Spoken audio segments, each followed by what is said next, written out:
Yandeksda ertalabdan kechgacha ishlasangiz ham pul kam chiqyaptimi? Demak, siz qayerdadir xato qilyapsiz. Bu video aynan siz uchun. Marhamat. Ishni to'g'ri boshlashimiz uchun bizga ikkita telefon bo'lgani ma'qul. Nimaga desangiz, birida aynan Yandeks Taksili programmasini yoqib qo'yasiz. Ikkinchisida bo'lsa Yandeks Klenskiy. Hop, mana liniyaga chiqishdan oldin bitta kartani kichkina qilamiz va ko'rib turibmizki, juda omadli odam ekanmiz. Aynan eng arzon joyda turibmiz. Bu bizada start tarifida turibdi. Mana start. Endi aynan turgan joyimizda mana Klenskiyga kiramiz. Turgan joyimizda mana start chaqirish 8,5 ming so'm deb ko'rsatyapti. Endi dastavkaga o'tamiz. Dastavka bundoq turib, mana srochniy degan joyini tanlab qo'yamiz. Tamom. Demak, turgan joyimizda start qimmatroq ekan. Dastavka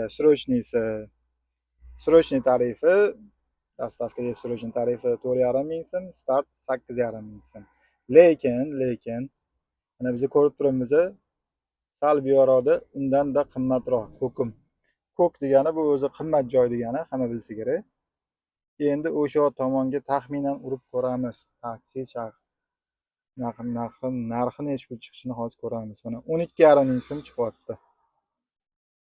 Tushunarli. Demak, biza aynan shetdan boshlasak ham bo'ladi, lekin желательно, misol uchun Mamatlarga borib turib chaqiriladigan, borib turib zakaz oladigan bo'lsak, hop, 10 minutda 4,2 kilometr. Прямо 3 километра. Hop, bu yoqdan bularni hammasini bitta telefonda qilsa ham bo'ladi, lekin bitta telefonda yana ham qiyin va uzoq vaqt egallashi mumkin va bir-biriga xalaqit qilib qolishi mumkin. Mana hozir boradigan joyimizdagi narxlarni ko'ramiz.